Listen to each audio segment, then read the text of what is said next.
Well, I must say, I don't see the problem. I just simply don't see the problem. I don't see what everyone is upset about. It just seemed like a normal question to me. After all, you know the way things have been going. You've been following us. You've been following our little troop here, there, and everywhere. All the way across the lands. We even went way north of the Sea of Galilee, and time after time after time, who does Jesus come to? Yes, indeed, the sons of thunder. Oh yes, and Peter too. He comes to us because he knows that we're going to get things done. James and John, the stalwarts. Jesus knows that he can count on us. We're going to get it done. We're not going to waffle. We're not going to sit in the background. We're not going to be all mealy-mouthed. We're not going to be counting the coins in the bag like Judas Iscariot does. We'll get it done. We'll get it done, and we'll get it done now. And Jesus knows that. There's a reason why my brother John and I are called the sons of thunder. Yes, I know, maybe we talk a little too loud. Maybe we walk a little too high. Maybe sometimes we come across as a little too proud. But I'll tell you what, it served this little band well again and again and again. Look at it this way. We were among the ones that were first picked. We were the ones that were first chosen. Oh, I know. As Jesus was walking along the edge of the sea there, gathering his first disciples, he went to Simon Peter first. Oh, yes, mighty Simon Peter. Not so mighty now, though, is he? And his brother Andrew. Who even knows where Andrew is half the time?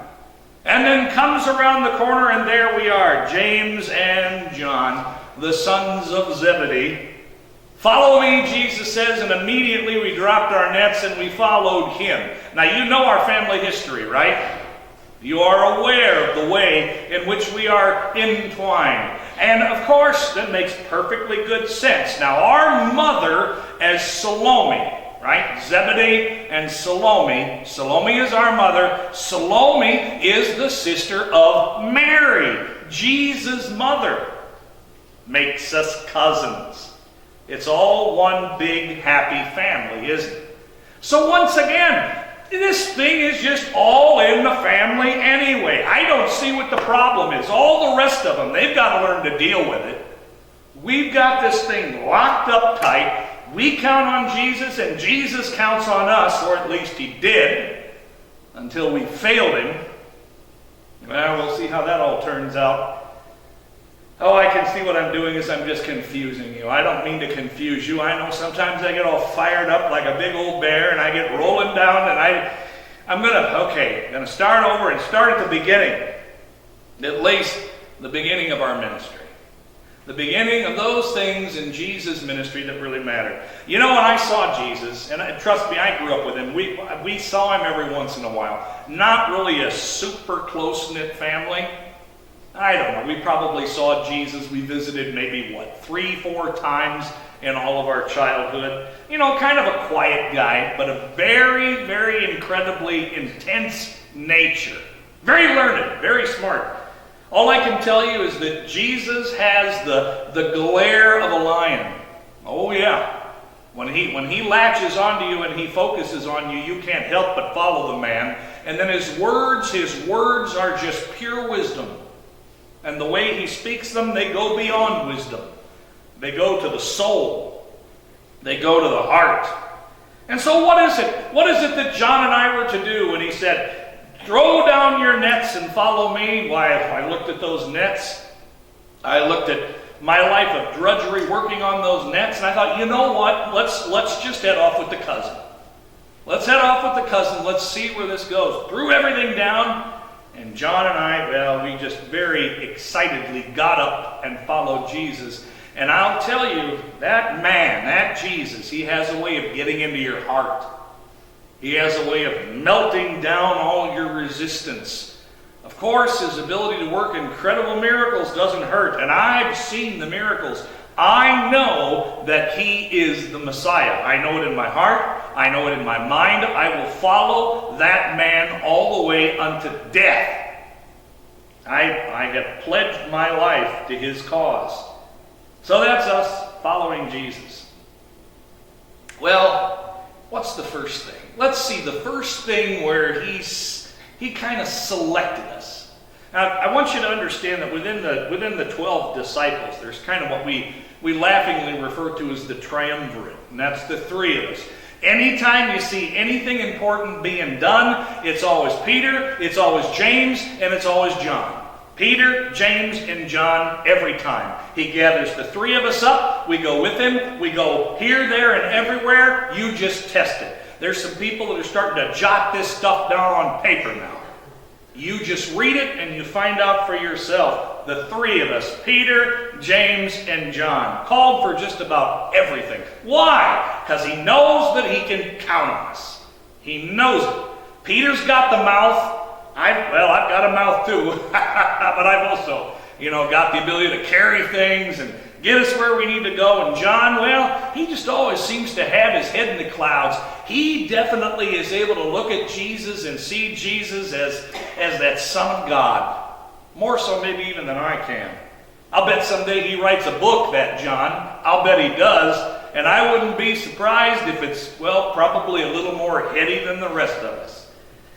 So the first thing we do is we went up around the Sea of Galilee. You may have heard this. We went way up to the region of the Gerasenes, and we ran into this man who lived among the tombs, and he was possessed by 5,000 demons. Well, Jesus healed him, threw all the demons out, told the man to go on his merry way, go back to his family, and share the good news. We come back down along the Sea of Galilee.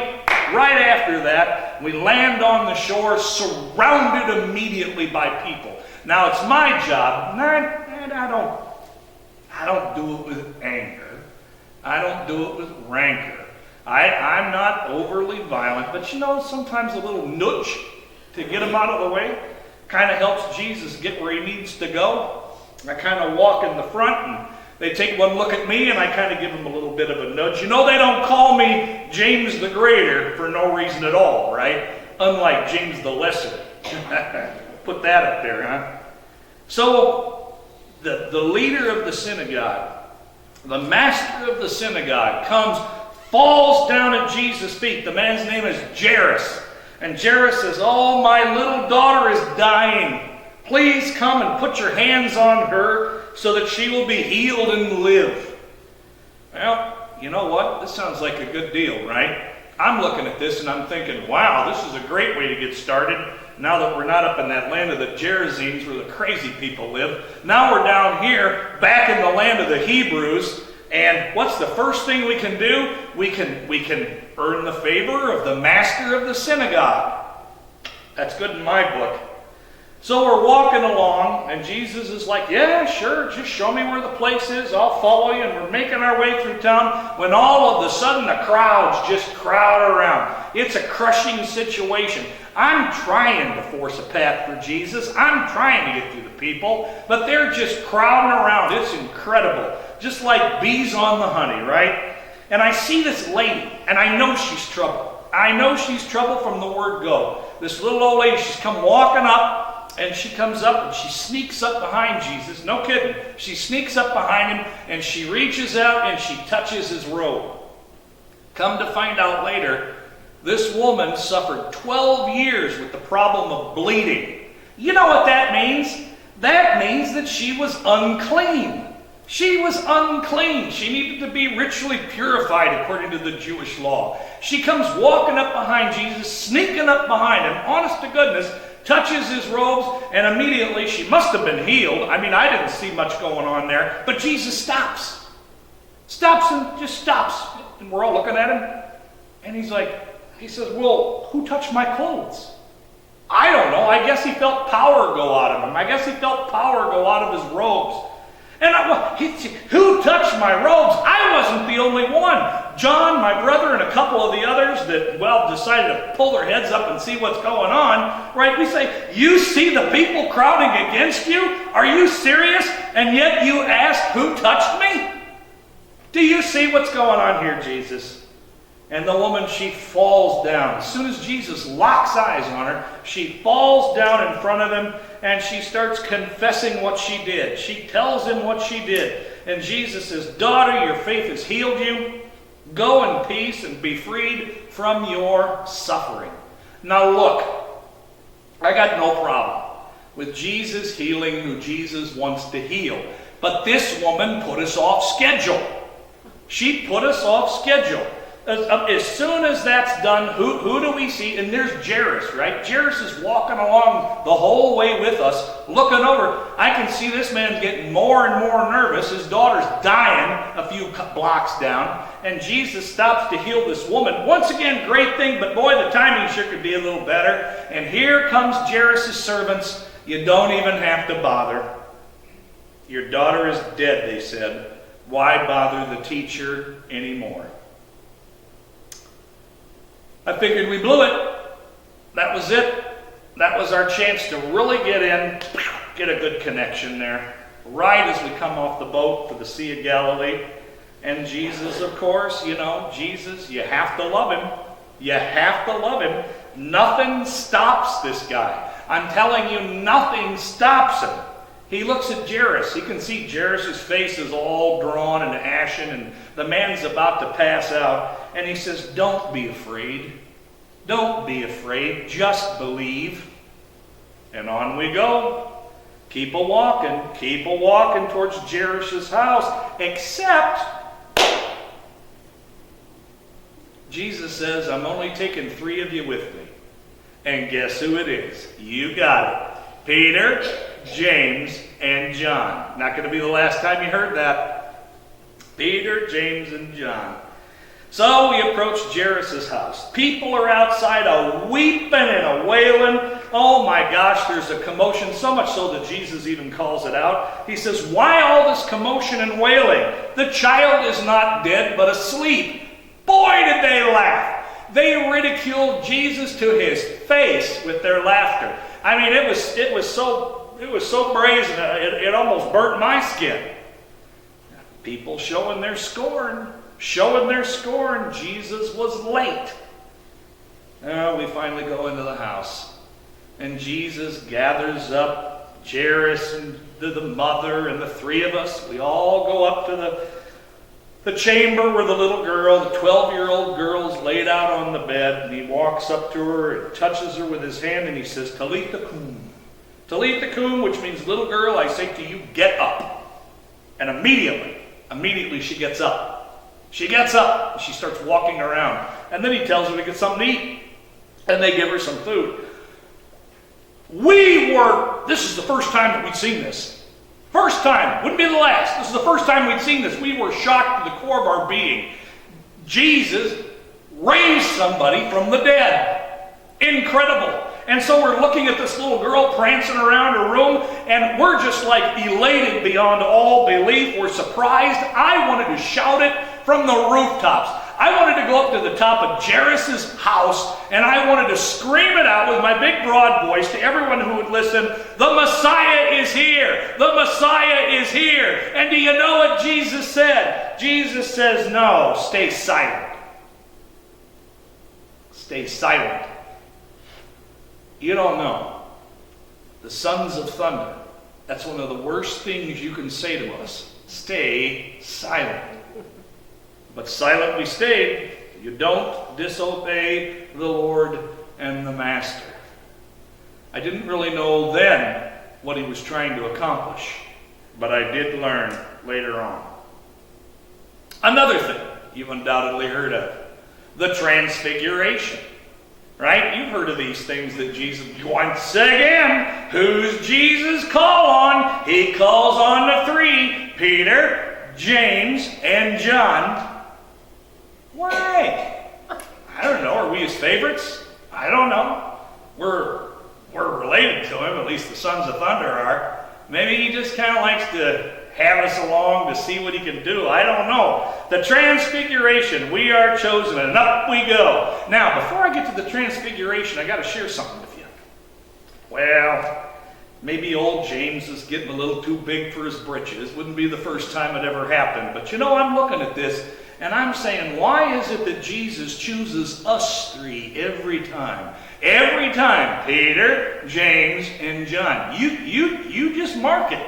You mark it and you check it. Well, old Peter got himself in trouble. 6 days earlier, we're walking along. Jesus is telling us all about all the stuff he's going to do.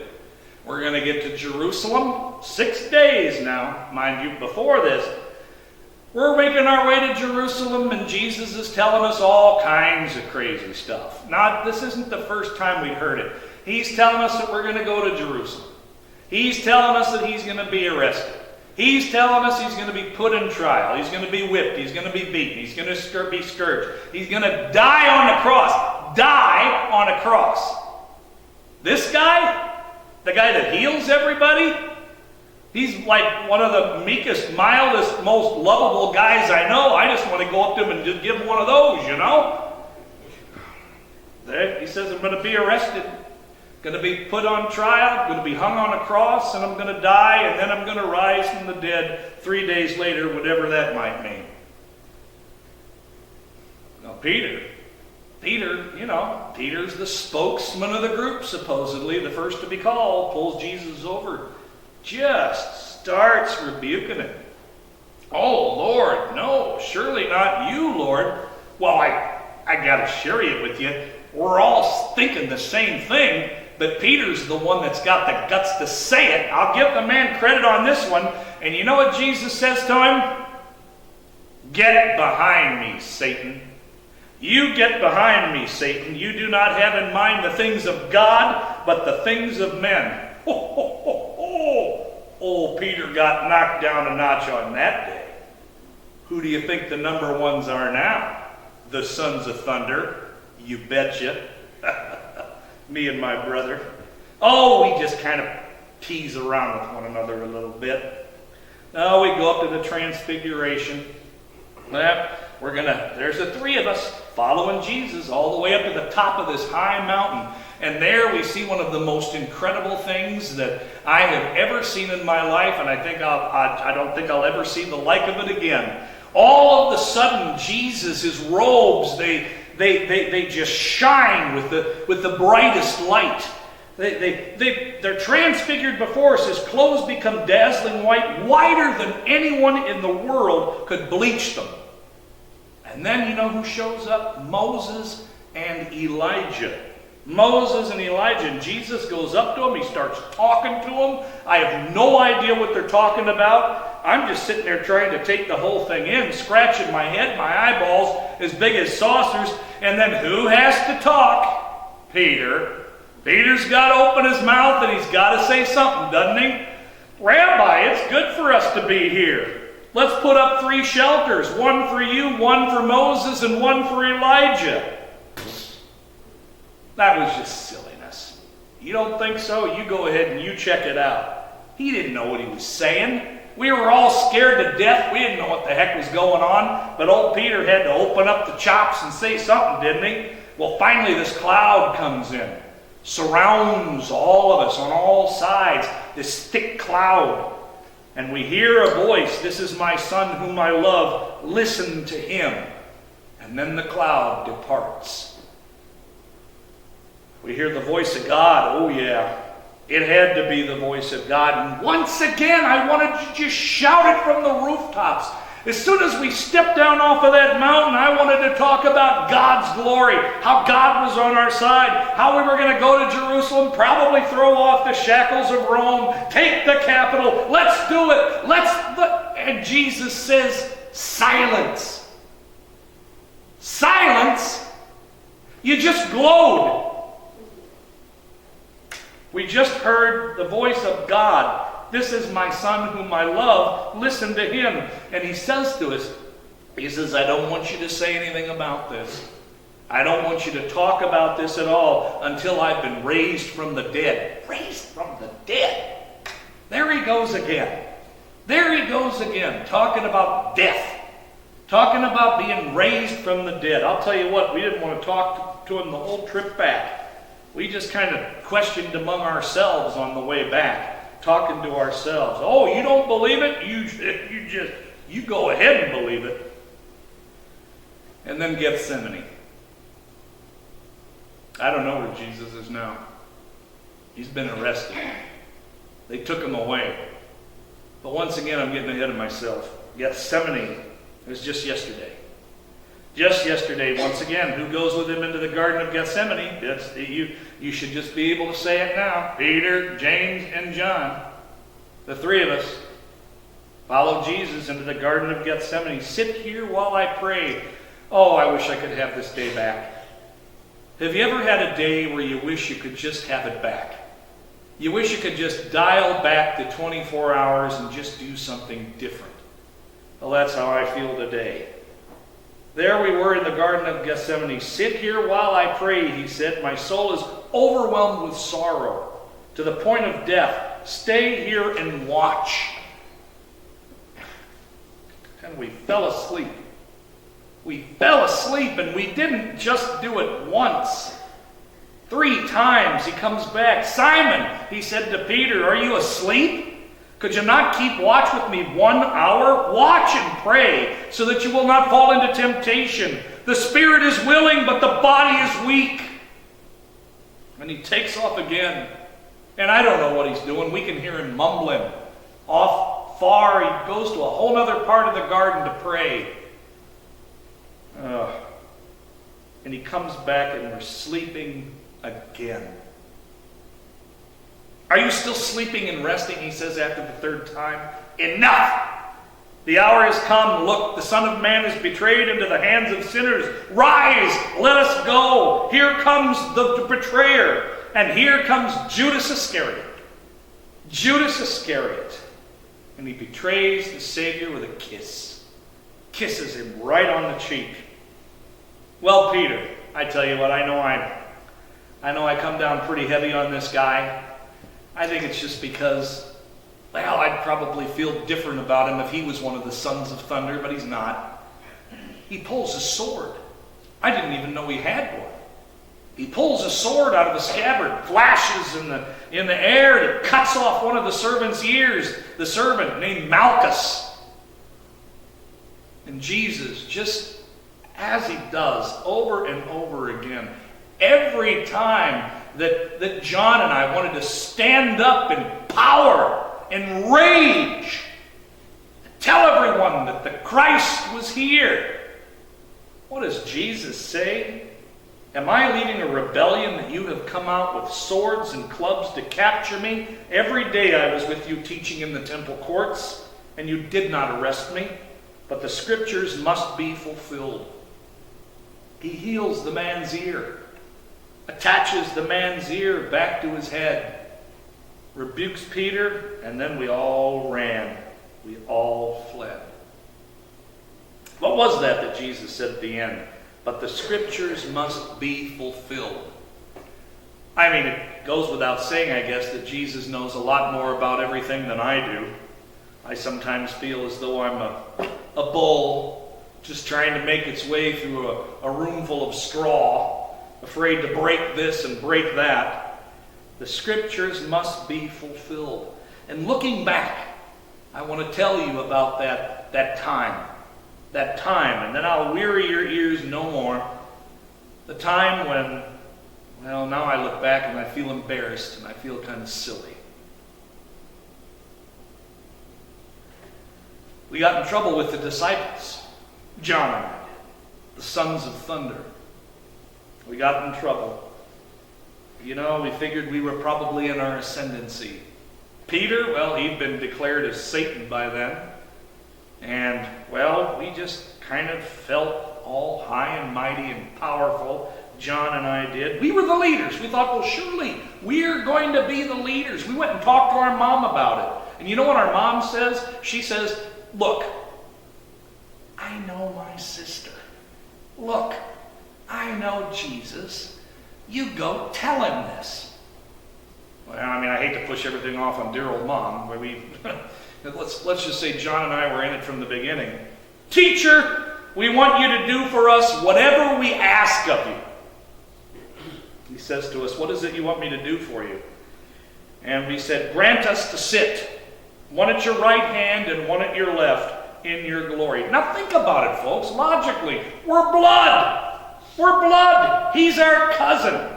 He keeps calling on us time and time again. He keeps sending us up to the mountain. He keeps taking us into the synagogue house. He's everything. It's always Peter, James, and John. To me, it seemed logical. Can't we get some kind of assurance that after this whole thing is over, we're going to have a place of power next to you, Jesus? I mean, aren't we the ones? The sons of thunder? You do not know what you are asking, he replied. Are you able to drink the cup that I drink, or be baptized with the baptism that I am baptized with? We are able. There's the sons of thunder. The sons of thunder. We are able. You betcha, Jesus. We'll follow you wherever you want us to go. All the way to the end.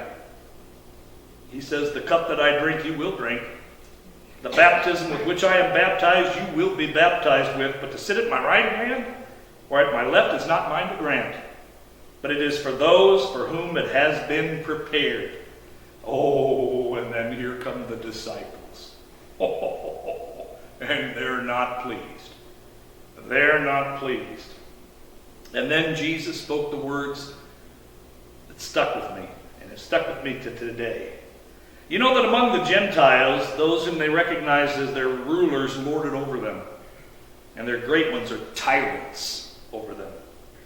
But it is not so among you.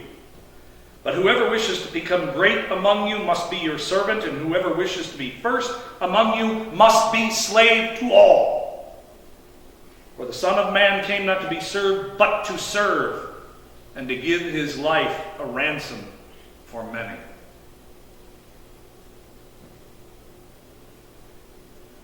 Jesus has been arrested. He's been taken away now, and I don't know what's going to happen to him. Oh, Peter ran off. I don't know what Peter's going to do. Jesus told him he's going to deny him 3 times. I don't know. That even seems a little far-fetched from the perspective of the sons of thunder. We don't know where he is or what's going to happen to him. I can't help but keep looking back. Every time that I thought that John and I were in control, every time that I thought that John and I were there because it was about us, I'm starting to realize it wasn't that way. It was really about us seeing him. It was about us seeing Jesus and what Jesus did. The sick woman, he served her. This unclean woman who should have no place in society, he served her. Jairus' daughter, he served her. A child who has no place or authority anywhere in our culture. And the transfiguration, it haunts me. What did Jesus say to Moses and Elijah? I doubt that I'll ever know. But I do know that when we were in the cloud, we were being served. We were being let in on a great and incredible truth. Gethsemane. Patience for those that are weak. Patience. Along with frustration, yes, but patience. He kept coming back. And who knows what he was praying? I'm sure we'll hear it. I'm sure we'll know it. I'm sure he will tell us. And then even when Peter was referred to as Satan, I wonder, was the initial sting pointing to something greater? Something eternal? Something beyond just the words spoken? These are hard things. I have to think about them. This thick skull of mine needs to think about them. I'm not done yet. I'm going to follow this Jesus. I'm going to follow him as far and as long as it takes. Even if I have to follow him all the way to that cross that he's talking about. I'll follow him there and I'll follow him beyond if I have to. What I have seen and what I know, my mouth will never be silenced. But I have to speak with love. And I have to speak with care. And I have to speak in a way that shows my humility as a servant, and not as one who seeks to crush and push and pull and demand. And that's hard. Well, that's our story up to now. I'll keep an eye on it. You keep an eye on it too. We'll see what happens to Jesus. I have a feeling, though, that whatever happens to him, it's going to be for all of our benefit. He has a way of taking the nastiest things and turning them around to the will of God. He is God. We follow him. And we follow him because, well, Lord, to whom shall we go? You have the words of eternal life. There. I've turned over a new leaf. I've borrowed one of Peter's lines.